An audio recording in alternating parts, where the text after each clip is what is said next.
Assalamu alaykum vatan içi və sirtidagi aziz Uyğur qeyrindaşlarım.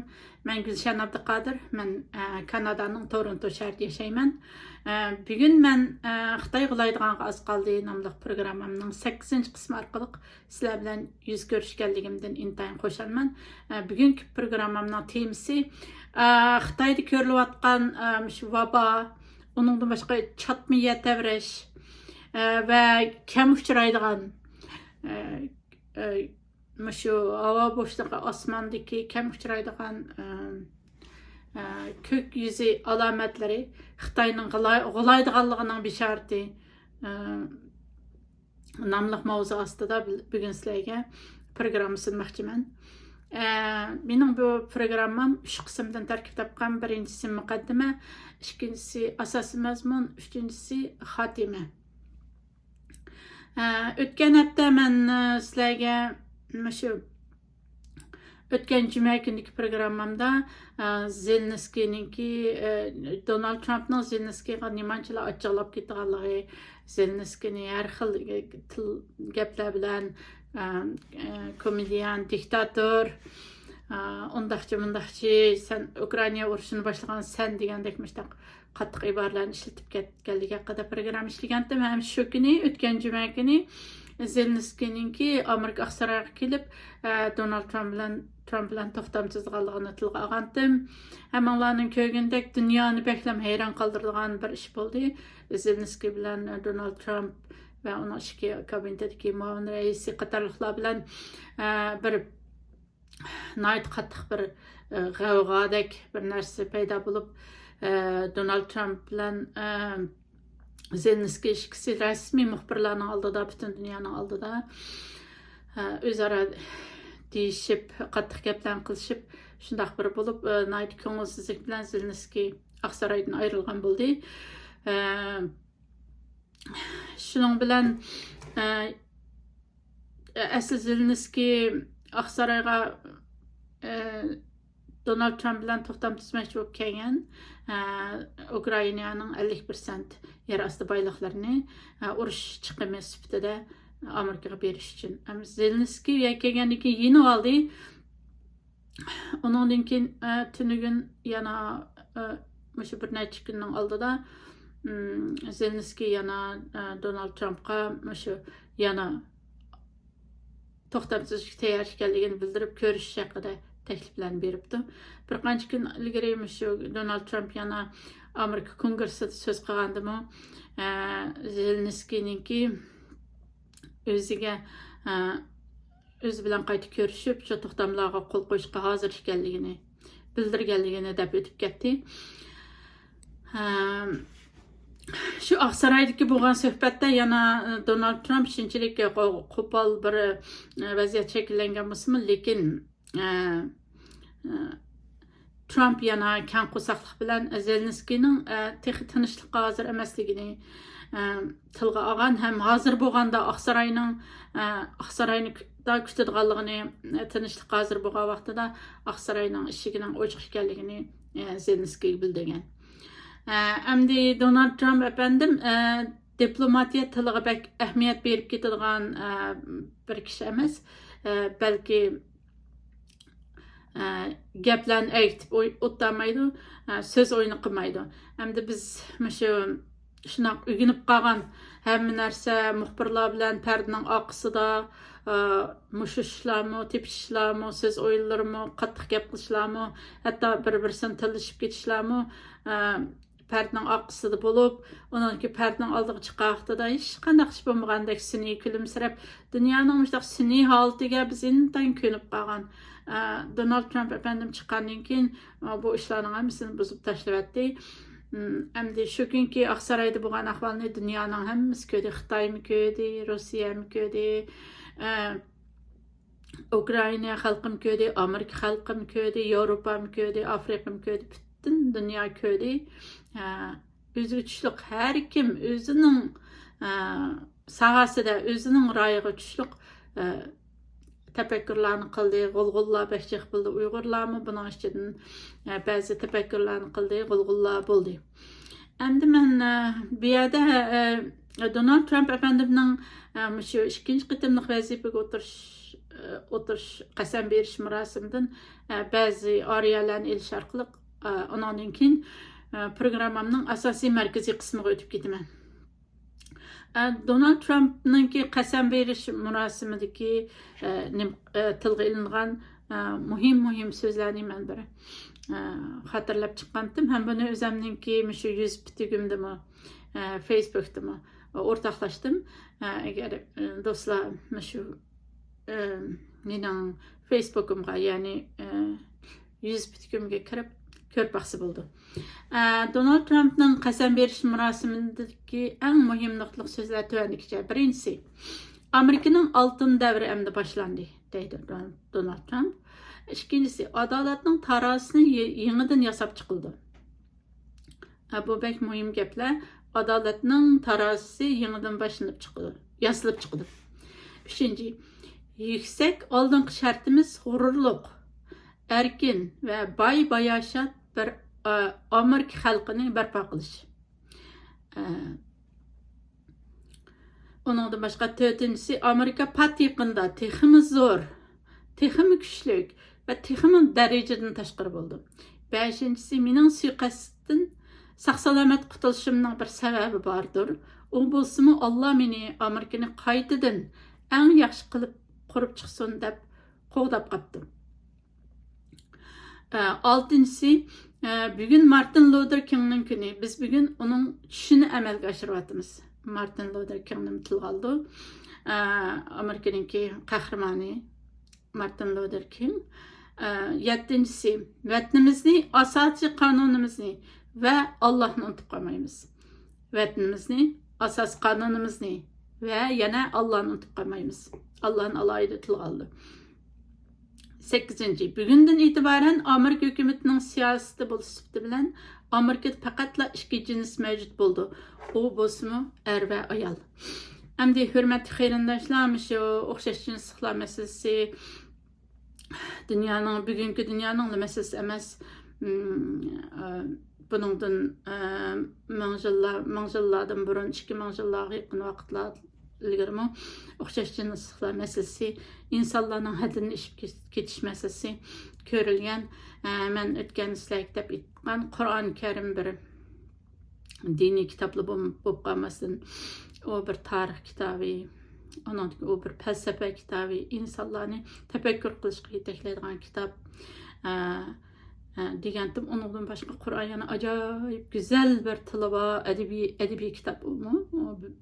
Eski odamlar uchun shu Qur'onda shu o'xshash jinsliklar masalasi insonlarning haddidan bek ishib ketishi sababidan bir necha qavmni halok qilganlik haqida qissalarni so'zlab berdi bizga. Bundan ko'rib olamizki, o'xshash jinsliklar masalasi dünyanınki bugünkü meselesi emas, belki ming yillar va uningdan uzun yillar mezgillardan tortib insonlarni bearam qilayotgan masala. Shuning uchun Alloh ba'zi qavmlarni halok qilganlik qissasini biz Qur'on orqali bilamiz. Endi shu o'xshash jinsliklar masalasi Amerikaning emas, Kanadaning nihoyat bearam qilgan nurg'un musulmonlar namoyishlarni qilib, boshlang'ich maktab, o'rta maktab o'quvchilariga nihoyat yomon ta'sirlarni berib, ota-onalar bek ansiraydigan shundaq bir holat shakllanib qolgan. Spor, tantarbiya nimalarida ayol jinsiga o'zgarib olganlar bir xil urib so'qib ayollarni, qizlarni shundaq zaxmlantirib qo'ydigan ishlar ko'rilgan. Bir qancha kun avval shu Donald Trump Kongress söz qilganda shundaq zaxmlanishga uchragan bir qizni, shundaq ayolga o'zgarib olgan bir erninki qattiq urib yetishi sababidan Potnim maydonda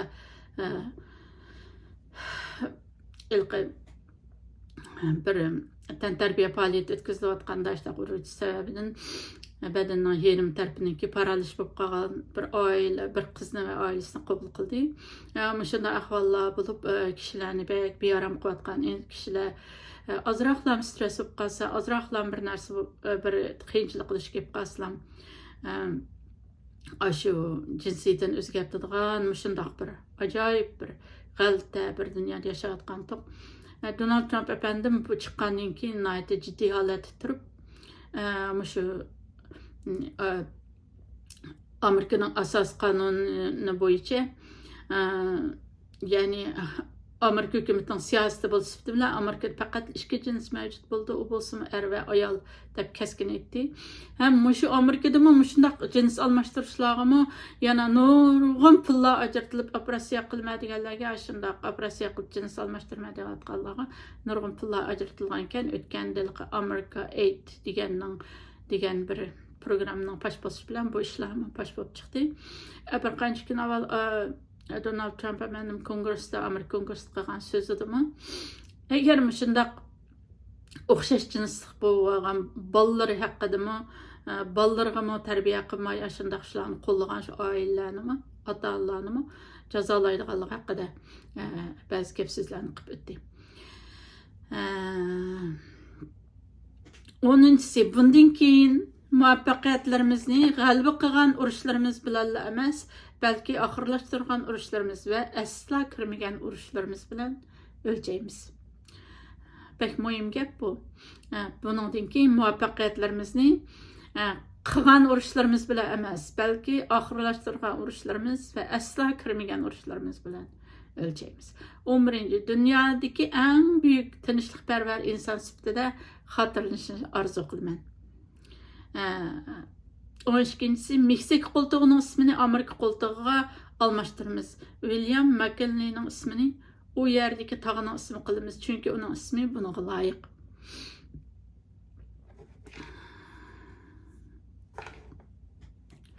Panama qonunini Xitoy boshqaryapti. Biz Panama qonunini Xitoyga bermadik va Panamani qaytarib olamiz deydi va azroq vaqt bir hafta o'tgandan keyin Marco Rubio efendim avatib Panama'nın meselesini hal qildi. 14. Bayroqlarimizni Marsda lapildiramiz deganlardan iborat. Endi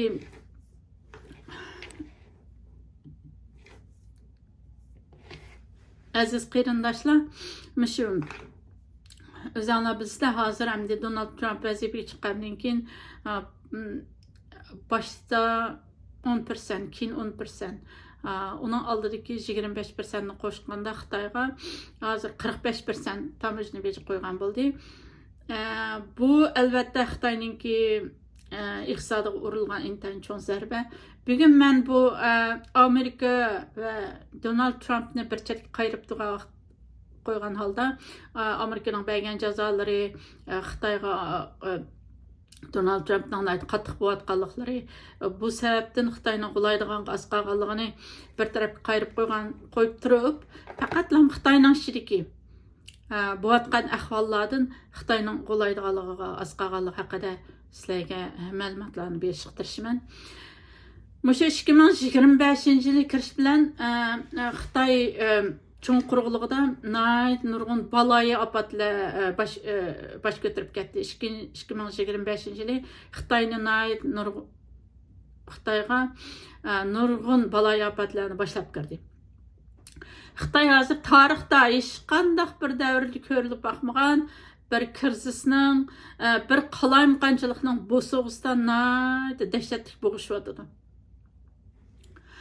Nimaligini bilgili bo'lmaydigan baba sırlıq aldı arqadan kelgan yer davrashlar nimaligini bilmaydigan, ismini qo'yish intayin tas bo'lgan, Xitoy intayin yushirayotgan, buni bir xil zukamli davatgan, lekin to'xtamay odamlar o'lib ketayotgan bir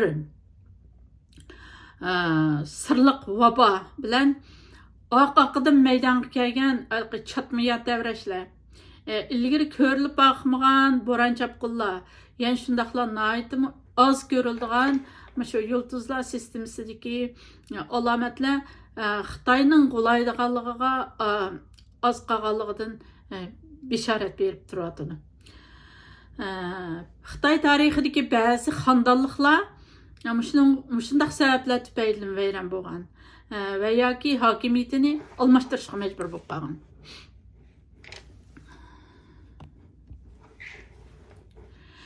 Qiyni unda olsa biz texnik fikrlik aldı paketlarga bir qarab baqaylik. Xitoyda shu 2025 yilning kirishi bilan ko'rilayotgan bu xil baloyafatlarning ichida bakmi qo'rqinchli bo'layotgani shu COVID-19 ga o'xshab ketadigan sirliq va bir vabodan iborat. Hozir Xitoyda bir sirliq vabo taqilib ketgan. Tibbiy mutaxassislarni bu xil ahvol intayin qiyin ahvolga tushirib qo'ygan. Xitoyningki tibbiy mutaxassislarni. Bu vabo insonlarning bo'libmi yoshlarning tuyuqsiz o'lib ketishiga sabab bo'lgan. Ölümninki köpligidan jasad köydirish uylari va jasad köydiradigan o'rinlar, jasad saqlash uylari va jasad köydiradigan o'rinlar intayin bas-bas bo'lib ketgan. Shuning bilan birga orqadan yuz bergan yer davrash ofatlari Beijingning tarixida ko'rilib boqmagan darajadan tashqari bo'ron chapqinlar kishilarni hayron qoldirishga boshlagan. Nima degancha bu yil uning ustiga Xitoy xalqi, hatto Xi Jinping shu xurofotlik intayin ishlanadigan birisi bo'lib, Xitoylar xurofotliklarga intayin ishlanadi. Bu yil jilan yili bo'lib, jilan yilining shunday baloyofatlar chiqib keladigan, uğursuz kishilarga xotirjamlik olib kelmaydigan bir baloy qazolik bir yil deb qaraydi ekan Xitoylar. Uning ustiga Xi Jinpingning mo'chili shu nima ekan? Jilan yilda tug'ilgan ekan. Uningdan boshqa yana Beijingning ko'k yuzida shu havo bo'shlig'ida osmonda bir qancha quyosh bir vaqt ko'rilgan. Bularning hammasini birlashtirgan vaqtimizda Xitoyda 2025 yilning halokatli bir yil bo'lganligini ko'rsatib turdi ekan. Xitoydagi shu muloyizachilarning muloyizalariga asoslangan. Endi texim cho'nqirlab bir muhokama qilib boqaylik. 2025 yil kirishi bilan faqatla shu 1-oyda yanvardan iborat bir oy ichida Xitoyning 10 viloyatida 3 bal va undan yuqori bo'lib jami 40 yer davrash maydoniga kelgan. Xitoyning 11 viloyatida oqoqidan 3 bal va undan yuqori bo'lib 40 yer davrash maydoniga kelgan. Undan boshqa oqidlar yana Xitoyning Chag'an bayrami mezgilida, ya'ni 30 yanvar bilan 9 fevral oralig'idagi 11 kun ichida vatanimiz Sharqiy Turkiston, Sichuan, Tibet, Qinghai, Ishki Mo'ng'ul va Yunnanni o'z ichiga olgan 17 rayonda 17 rayon yoki o'lkada 3 bal yoki uningdan ortiq yer davrash bo'lgan. Bo'libmi Xitoyningki Chag'an arpisida, ya'ni 28 yanvar kuni Sichuan, Heilongjiang, Xinjiang va Tibetda o'xshash kunda 4 yer davrash maydoniga kelgan. Natijada Xitoy taraf 9 yanvardan 10 yanvargacha mamlakatlik yer davrashni muhokama qilish yig'ini ichishga majbur bo'lib qolgan. 2 fevral kuni Xinhua agentligi Chag'an mezgilda yer davrash sababidan kelib chiqqan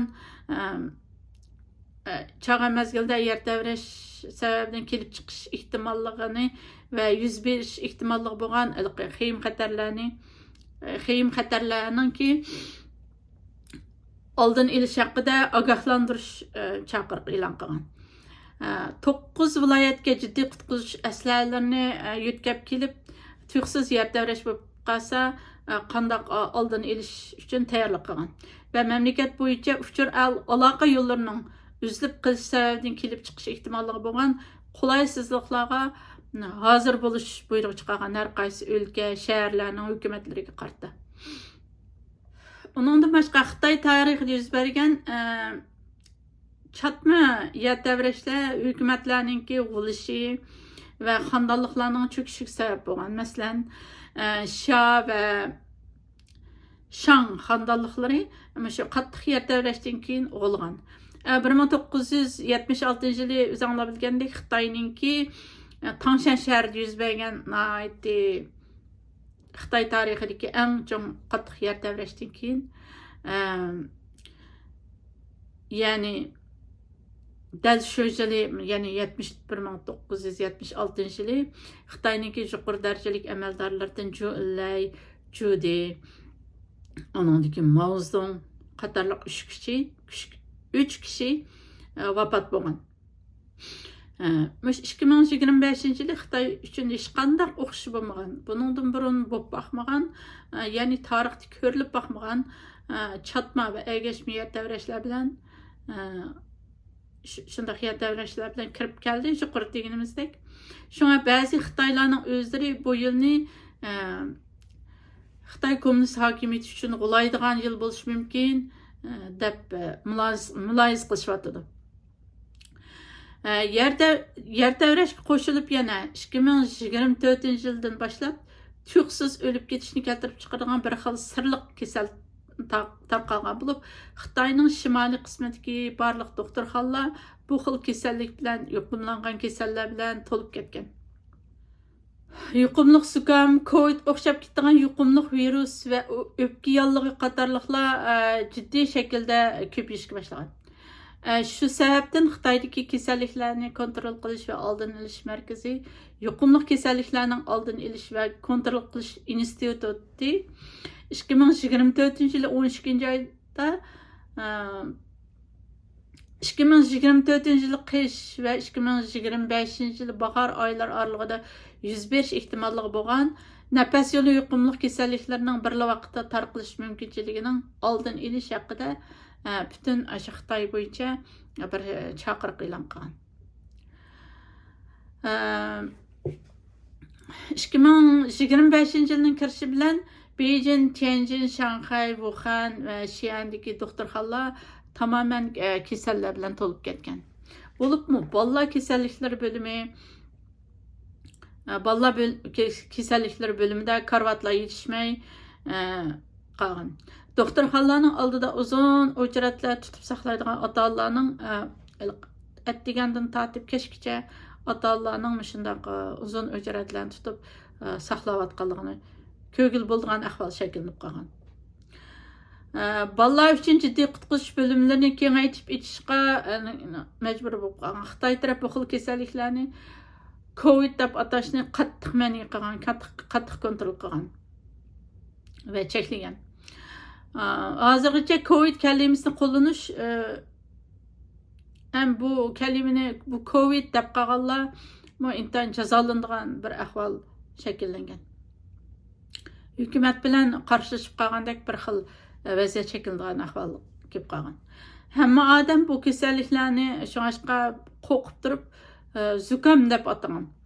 Ammo 4 fevral kuni Beijing kasalliklarni kontrol qilish va oldin olish markazi bu vaboning shiddat bilan taqilib ketishidek ahvolga bardoshlik bera olmay, oxiri bu yuqumli narsaning COVID bilan bog'lanish bo'lgan bir vabo ekanligini itiraf qilgan. Çünkü Uyghur xalqida bir maqal tamsil bor, kasalni yushirsang o'lim oshkora deydigan.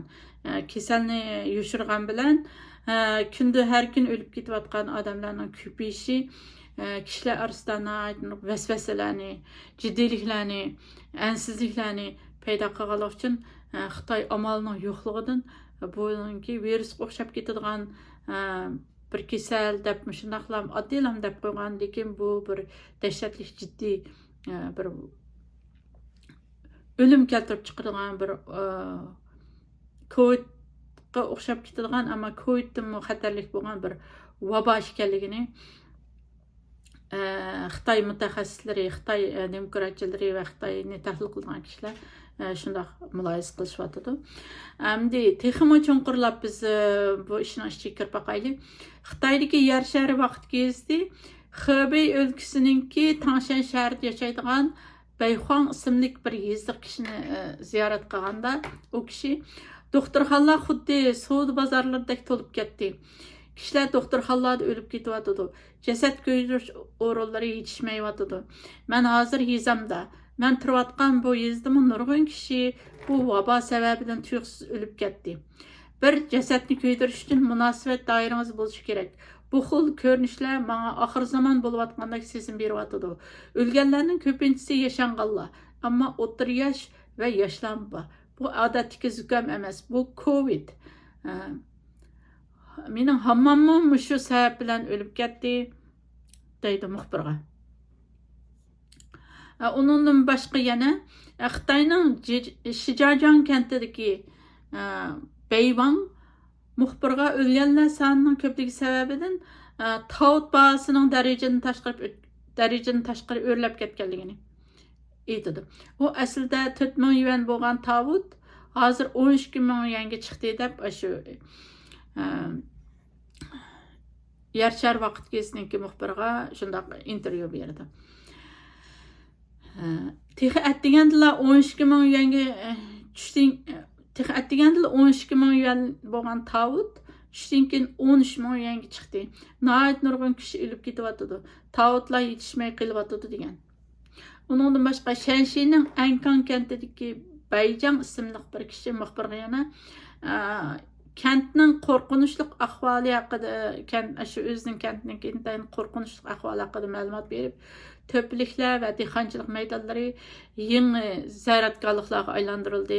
2024-yili dekabrning oxiridan 2025-yili fevralning 5-gacha bo'lgan oralikda faqat men yashayotgan yezilla 11 yashangan kishi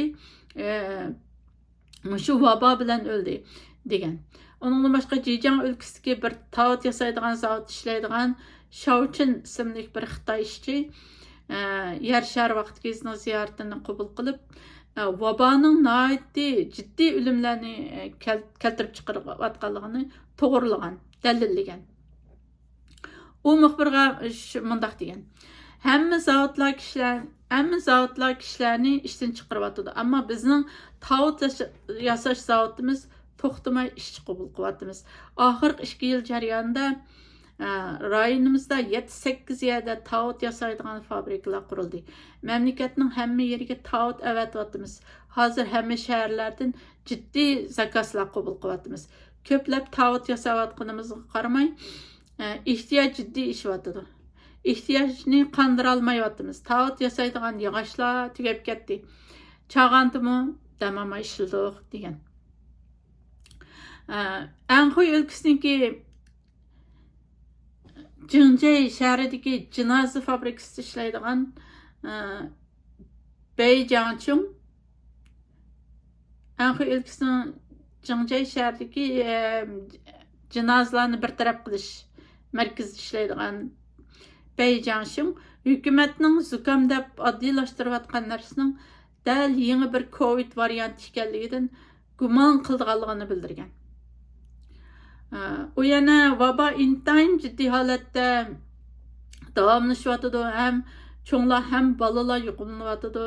Kasallik alomatlari ichida darajadan tashqari holsizlik va balg'amlik yo'tal intayin ko'p. Undan boshqa Kanay xuddi bu kasalda shu Kanay pichoq bilan sanjiganda qattiq og'riydi. Hatto palampaylardan chiqolmagan darajada işte qalsızlanıp ketidi odam. Onundan boshqa kichik davolash punktlaridan tortib, cho'ng o'lka doktorxonalarga qadar kasallar bilan to'lib ketdi. Har kuni rayonimizdagi 12 dan ortiq jasad ko'ydirish o'rni shu to'liq kun ishlayapti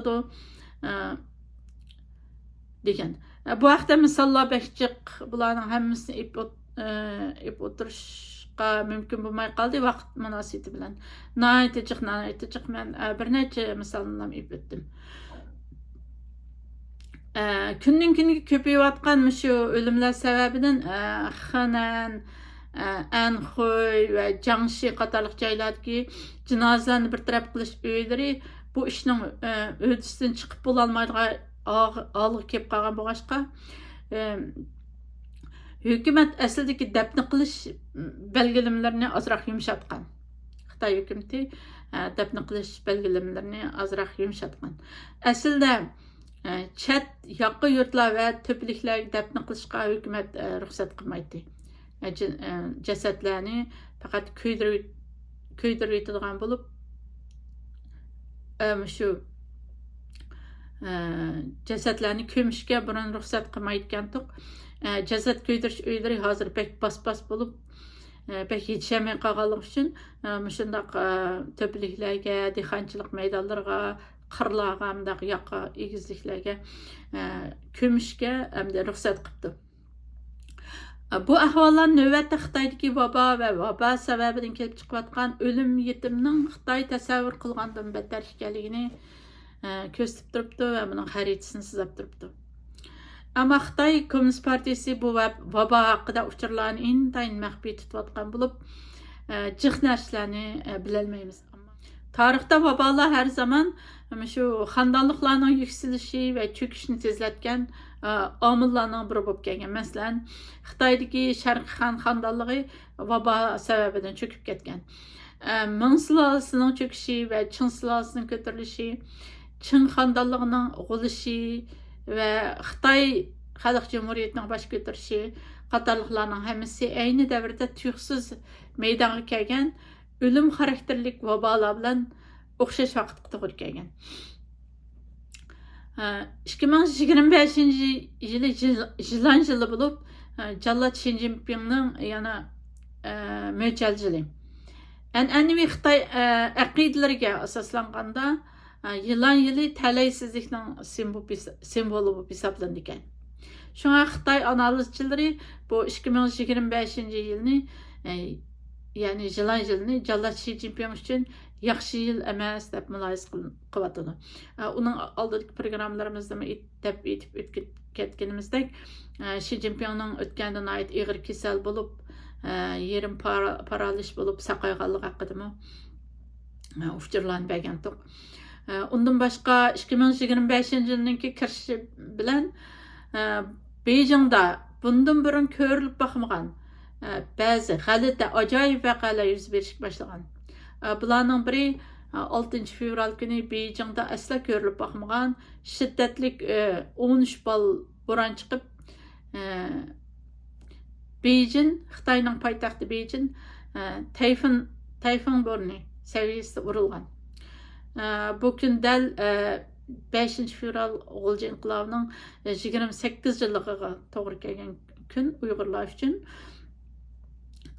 Ya'ni 6 fevral dal shu G'ulji 5 fevral inqilobining 28 yilligi, ya'ni 5 fevral G'ulji namoyish bo'lib, izdiraksiz yo'qolgan bolalarni izlab G'ulji shaharlik saqchi idarasining oldiga yig'ilganda shu yig'ilgan ota-onalar va xalqni qo'shib Xitoy o'q tutgan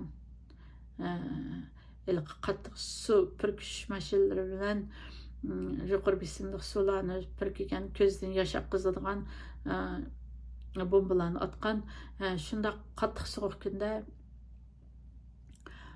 yuqori besimli suvlar bilan kishilarni qo'g'lagan, o'q chiqargan shundoq bir kun.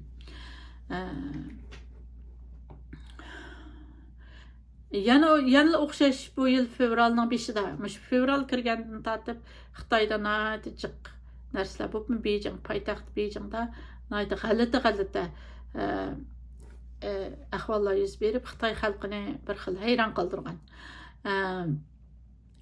Yana o'xshash shu yil fevralning 5-ida Beijing osmonida 4 quyosh ko'rilgan. Yangi yil kuni yana o'xshash shu Beijingda g'oyat zo'r bir quyosh halqasi ko'rilgan. 2024 yilning oxirgi dekabr oylaridami yana shu Beijing osmonida 3 quyosh bir vaqtda ko'rilgan. Xitoyningki an'anaviy tarixiy meroslari shaklidagi yozmalarida osmonda birdan ortiq quyoshning ko'tarilishi xalq ichidagi qalaymaqonchilik yoki ilohiy jazoga bishorat shaklida xotirlangan ekan. Programmamning oxirgi bosqichiga, ya'ni shu quyruqiga xotim qismiga kelib qoldik.